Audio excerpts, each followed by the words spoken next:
मुर्गियों को बीमारी से किस हिसाब से बचाएं। दोस्तों इस सवाल में ही उसका जवाब छुपा हुआ है। हेलो दोस्तों, मैं हूं अभिषेक और आप देख रहे हैं अभिषेक पोल्ट्री यूट्यूब चैनल। दोस्तों आज के इस वीडियो में हम बात करने वाले हैं कि किस तरीके से ठंडियों के मौसम में हम हमारी मुर्गियों को बीमारियां होने से रोक सकते हैं।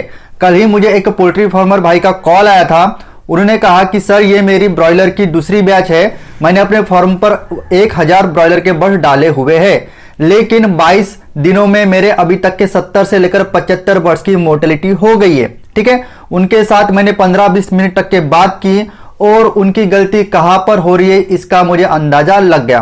तो आज के सब्जेक्ट में, आज के इस विषय में इसी बात पर हम फोकस होने वाले, इसी बात को एक्सप्लेन करने वाले कि ठंडियों में आप अपने बर्ड्स की मोर्टेलिटी किस हिसाब से रोक सकते हो, या फिर उसको दूसरे लैंग्वेज इस तरीके से बोल सकते हैं कि किस तरीके से ठंडियों में आप अपने मुर्गियों को बीमारियों से बचा सकते हो। ठीक है, तो आज का वीडियो काफी ज्यादा इंफॉर्मेटिव होने वाला है, तो वीडियो को बिना स्किप के लास्ट तक जरूर देखना है। वीडियो के आगे ले जाने के पहले नए पोल्ट्री फार्मर भाई पोल्ट्री ई बुक और हार्ड बुक का इंट्रो देख लीजिए, उसके बाद वीडियो के हम आगे बढ़ेंगे। दोस्तों जो भी भाई नया पोल्ट्री बिजनेस शुरू करना चाहते हैं, स्टार्टिंग में उनके मन में पोल्ट्री के रिलेटेड काफी सारे सवाल होते हैं। इसी बात को ध्यान में रखते हुए मैंने अपने 5 साल के पोल्ट्री एक्सपेंस से पोल्ट्री बुक लिखा है, जो आपको पीडीएफ फॉर्मेट और हार्ड बुक फॉर्मेट में मिल जाएगा। दोनों में भी सेम पोल्ट्री की इंफॉर्मेशन इंक्लूड की गई है।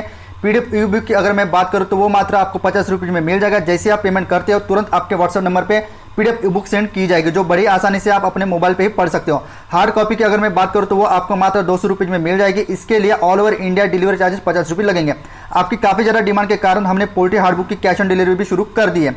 स्क्रीन पे आप जो नंबर देख रहे हो 9172611423, इसी नंबर पे आप गूगल पे या फिर फोन पे या फिर पेटीएम से पेमेंट कर सकते हो। बैंक अकाउंट की डिटेल आपको वीडियो के डिस्क्रिप्शन में मिल जाएगी। दोस्तों इस पोल्ट्री बुक में मैंने ब्रॉयलर पोल्ट्री फार्मिंग, देसी poultry farming, layer poultry farming की पूरी जानकारी आपको देने की कोशिश की है। इस बुक में मैंने disease plus medicine plus biosecurity plus vaccine management, feed plus water management, space plus breeding plus temperature management, summer plus winter plus monsoon season management, broiler plus desi plus layer poultry shed cost, देसी मुर्गियों की breed, अंडे देने वाली मुर्गियों का management, broiler management, इसके अलावा और भी बहुत सारी बातों को कवर किया है। मैं गारंटी लेता हूं अगर एक बार इस बुक को आप पढ़ लेते हो तो आपके broiler plus desi plus layer मुर्गी के रिलेटेड 90% सवालों के जवाब आपको मिल जाएंगे। अगर आपको भी ये पोल्ट्री पीडीएफ ई बुक या पोल्ट्री हार्ड बुक चाहिए तो बुक की प्राइस गूगल पे, फोन पे या फिर पेटीएम पे पेमेंट करके उसकी पेमेंट की स्क्रीनशॉट आपको 9172611423 इस व्हाट्सएप नंबर पे सेंड करना है। कृपया पोल्ट्री बुक के अलावा किसी अन्य कारण के लिए व्हाट्सएप पे मैसेज ना करें। साथ ही साथ ये मेरा पर्सनल नंबर होने के कारण इस नंबर पे डायरेक्ट कॉल अलाउड नहीं है। देखिए सबसे ज्यादा उन पोल्ट्री फार्मर भाई की गलती यही हो रही थी कि उनके बातों बातों में से मुझे पता लगा कि जो भी दोपहर का जो 4 बजे से लेकर शाम के 8 बजे तक तो कोई प्रॉब्लम नहीं होता है, 25-30 डिग्री तक के तो टेम्परेचर उनके फार्म पर बना रहता है। लेकिन जैसे ही रात के 12-1-2 बजे उठकर वो टेम्परेचर देखते हैं वो अपने थर्मोस्टेट पे, तो ऐसे में उनका जो टेम्परेचर होता है मैक्सिमम टू मैक्सिमम 15 डिग्री से लेकर 21 डिग्री के बीच में फ्लक्चुएट होते रहता है। तो आप ही सोचिए अगर आप भी 21 डिग्री में सोना चाहोगे, 21 डिग्री कम तापमान में अगर सोना चाहोगे तो आपको नींद भी नहीं लगेगी। तो यही बात उनके भी पोल्ट्री फार्म पर हो रही थी कि टेम्परेचर मैनेज करने की कोशिश करने के बावजूद भी उनके पोल्ट्री फार्म पर 1000 स्क्वायर फीट के एरिया में टेम्परेचर प्रॉपरली मैनेज ही नहीं हो रहा था। उन्होंने कहा कि सर मैंने 500 वाट वाले 10 हैलोजन, 200 वाट वाले 10 बल्ब, इतने बल्ब लगाने के बावजूद भी मेरा टेम्परेचर मेंटेन नहीं हो रहा है मेरे पोल्ट्री फार्म पर। ठीक है, तो दोस्तों वीडियो में आप जिस हिसाब से फोटो देख पा रहे हो, दोस्तों मैं पंकज रामेडीवार इनके पोल्ट्री फार्म पर गया था, तो जिस हिसाब से आप वीडियो में देख पा रहे हो उन्होंने क्या किया, हालांकि उनके पोल्ट्री शेड की पूरी टोटल जो हाइट है वो 12 से लेकर 13 फीट की है, सेंटर हाइट। ठीक है, लेकिन उसके बावजूद भी टेम्परेचर को प्रॉपरली मेंटेन करने के लिए जैसे कि आप वीडियो में देख पा रहे हो ग्राउंड फ्लोर से लेकर 6 फीट के अंतराल पर उन्होंने पूरी तरह से जो प्लास्टिक की परताल होती है, तरपाल होती है, ठीक है ना, उससे उसको पूरा का पूरा एक छत बना लिया है।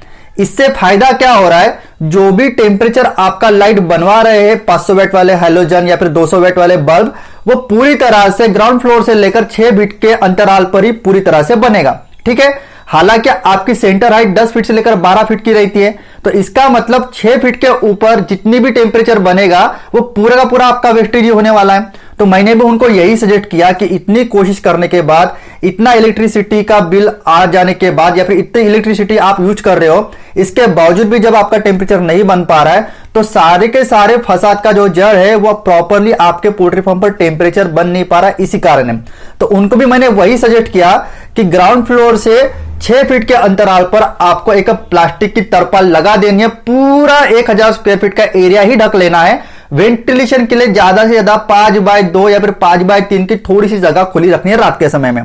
तो मैंने उनको यह भी कहा कि 500 वैट के 10 बल्ब और 200 वैट के 10 बल्ब, जितने भी आपने बल्ब अभी लगाए हैं उतने ही बल्ब लगा के अगर इस प्रकार से अगर आप पूरा का पूरा एरिया ढक लेते हो, 6 फीट के अंतराल पर पूरा का पूरा 1000 स्क्वायर फीट एरिया अगर ढक लेते हो, तो गारंटेड आपका जो टेम्परेचर 15, 16, 17 डिग्री के ऊपर में नहीं जा रहा है, यह प्रक्रिया करने के बाद आपका टेम्परेचर ऑटोमेटिकली 25 डिग्री से लेकर 33 डिग्री तक के ऑटोमेटिकली पहुंच जाएगा। क्या होता है ना दोस्तों, अगर इस तरीके का अगर आप इस्तेमाल करते हो तो टेम्परेचर तो बनेगा ही बनेगा, लेकिन यही बात सबसे मेन कारणीभूत होती है कि आपने पोल्ट्री फार्म पर टेम्परेचर नहीं बन पा रहा है, इसी कारण आपके मुर्गियों को बीमारी पकड़ रही है। सवाल क्या था कि ठंडियों में टेम्परेचर मैनेजमेंट किस हिसाब से करें, या फिर ठंडियों में हम हमारी मुर्गियों को बीमारी से किस हिसाब से बचाएं। दोस्तों, इस सवाल में ही उसका जवाब छुपा हुआ है, ठंडी को कंट्रोल करके या फिर टेम्परेचर को मैनेज करके। क्योंकि बहुत सारे पोल्ट्री फार्मर भाई टेम्परेचर को मैनेज करने में ही गलती कर रहे हैं, या फिर उनकी बहुत सारी कोशिश करने के बावजूद भी उनके फार्म पर टेम्परेचर नहीं बन पा रहा है। रात में दोस्तों अगर आपके पोल्ट्री फार्म पर टेम्परेचर प्रॉपर्ली मेंटेन नहीं रहा, ऐसे में अगर आपका चिक्स छोटा है या फिर ब्रीडिंग पीरियड में है, उनको प्रॉपर्ली टेम्परेचर नहीं मिला, तो दो बातें होती है, ठंडा मौसम उनको मिलने की वजह से या फिर टेम्परेचर प्रॉपर्ली ना मेंटेन हो पाने की वजह से। पहली तो बात, ठंडी में एक दूसरे को बच्चे पूरे के पूरे चिपक के बैठते हैं, ठीक है, सिकुड़ के बैठते हैं। और दूसरी बात, सिकुड़ के बैठने की वजह से रात भर वो बच्चा ना दाना खाने को उठता है और ना ही पानी को उठता है। लेकिन अगर आपके पोल्ट्री फार्म पर टेम्परेचर प्रॉपर्ली बना हुआ है, तो ऐसे में रात के 2 बजे, रात के 3 बजे, रात के 4 बजे भी आपका बच्चा हंसता खेलता कूदता रहेगा, एक दूसरे के साथ मौज मस्ती करता रहेगा, दौड़ता रहेगा, जिससे कि आपको ऑटोमेटिकली पता चल जाएगा कि भैया मेरे फार्म पर टेम्परेचर प्रॉपर्ली बना हुआ है। ऐसे में बच्चा रात भर आपका दाना भी खाएगा और पानी भी खाएगा, जिससे कि उसके शरीर में एनर्जी बनी रहेगी। लेकिन टेम्परेचर जब डाउन होता है तब बच्चा ना ही दाना खाता है और ना ही पानी खाता है। इसके वजह से बच्चा पहली बात तो स्ट्रेस में आ जाता है और दूसरी बात उसकी इम्यूनिटी डाउन हो जाती है।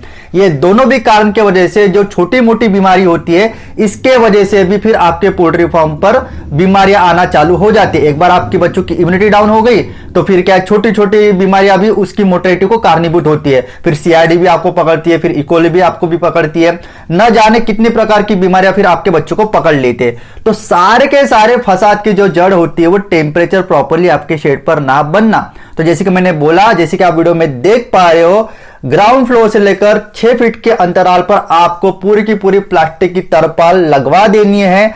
गारंटेड आप जितने भी कोशिश कर रहे थे, जितने भी बल्ब लगा रहे थे, उतने में अगर पहले आपका टेम्परेचर नहीं बनता था तो अभी आपका टेम्परेचर बन जाएगा, ठीक है। और